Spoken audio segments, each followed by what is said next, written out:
Hey, all, Eric Garcia here. I hope you are doing well. I'm coming to you from one of my home offices. This is the outside one. It's about lunchtime, so the natural air conditioning is wearing off. But these are tough times, and I know a lot of us are working from home. A lot of us are trying to manage work. We're trying to manage family. We're trying to learn new things like homeschooling. We are a homeschooling family, so that's not as much of an adjustment for us. But it's tough. We're being asked to do things that are hard, and we're being asked to do these things under a tremendous amount of stress and a tremendous amount of anxiety with just so many unknowns. At times like this, I'm super thankful for my professional relationship with Dr. Matt Morris, family therapist. And I asked him if he would spend a little bit of time sharing with us the difference between crisis fretting versus crisis planning. There's a lot of really good wisdom here. I hope this helps you out. This is applicable to not just finances, but just managing our household, managing our family, and managing our relationships in general. Take a listen to what Dr. Matt has to say. Hi all, this is Dr. Matt Morris coming to you from a home office as we're on day one of week 2 of COVID Crisis 2020.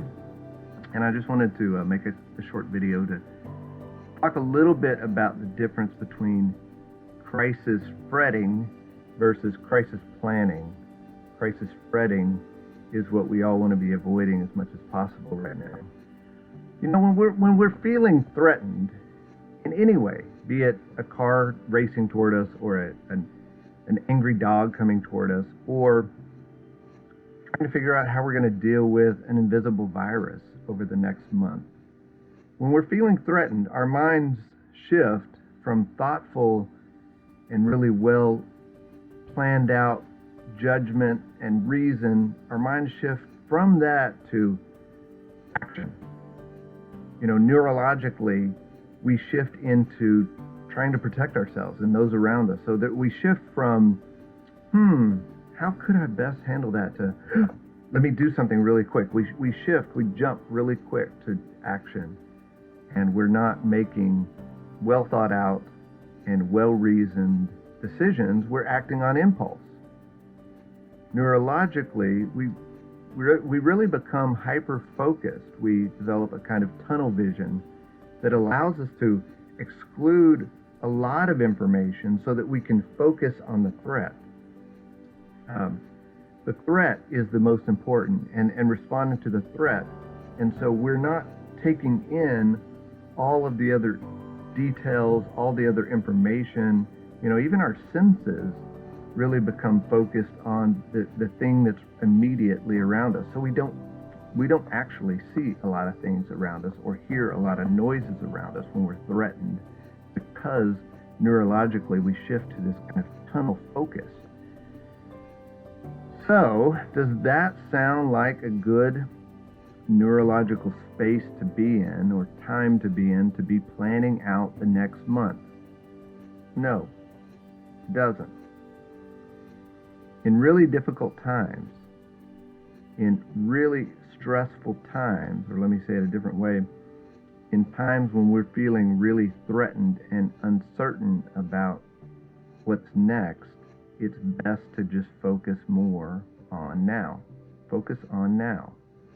So the difference between crisis planning versus crisis fretting. Crisis planning is, I know the threats out there. I know the next month of everybody in New Orleans, where I'm at, everybody in America, most people in the world, being sequestered at their homes. I know that's going to be hard. We know that's going to be a challenge. Figuring out all these changes to our life right now is going to be difficult. But I don't have to figure all that out right now. I can't. I need to focus on now. And by now, I mean today. What are we going to do today? Tomorrow? My family and I, we just wrote our schedule out for the next 3 days. That's as far out as we need to be planning right now. We kind of need to know what we're doing today, and we need to know what we're doing tomorrow. 3 days is about right. Focus on about that time period. Now we know next week's coming and the week after that's coming, but focus on the now. You can really overwhelm yourself looking too far ahead, looking too far into the future. There's so many unknowns between now and a month from now. Even in a regular month, there's a lot of unknowns between what's going to be happening a month from now. I have things on my calendar regularly a month out. But do I really know what's going to be happening a month from now? Now, right now, in COVID crisis, we definitely don't know what's going to be happening a month from now. So you can really fret yourself into being really upset by trying to game all of that out.